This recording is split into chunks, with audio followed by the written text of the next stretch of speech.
shout out to. So magandang gabi sa lahat dyan. So ito na naman mga idol, grabe yung ulan. Yan, banat-banat na naman yung ulan ngayong gabi. So hindi natin alam kung ito pa to. Ayan, pala yan pa. May mga picture pa dyan sa taas ng kalangitan natin, no. So ito naman, no, mga bagsak ang ulan. Parang ganun pa rin, tuloy-tuloy na yung ulan. Hindi naman gano'n talaga matraffic. Pero siyempre pagka umuulan hindi tayo makakilos, so makapagtrabaho ng maayos, no? Hindi natin alam kung papasok ba o hindi na. So ayan, tingnan nyo yung ulan. Yan. Oh, grabe. So grabe. Oh, tingnan nyo yan. Oh, ha? Oh, sa ulan lang talagang nako.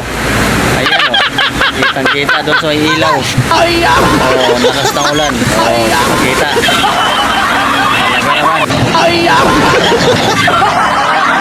Ay, hindi muna ako pumunta doon sa Visto. Dito muna ako sa harap ng Centro Mall kasi nga umuulan.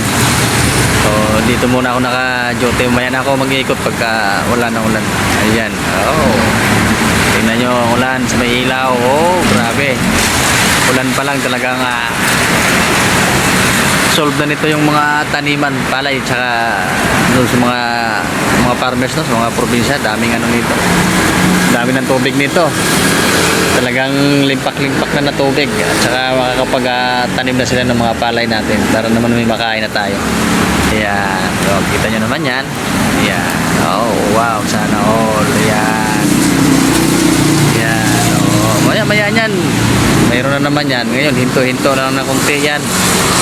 Maya nandyan na naman yan, banat-banat na naman yan. Oh, medyo tumila ng konti, pero maya andyan na naman yan. Diyos, grabe, ulan pa. Ilang bagyo pa daw yung sumusunod, marami pa. So yung ano natin, so hanggang dito na lang yung video natin kasi para may pang-release na tayo, may pang-upload na tayo sa video natin, diba? Thank you very much, thank you for watching. So dito na lang yung video natin. Thank you.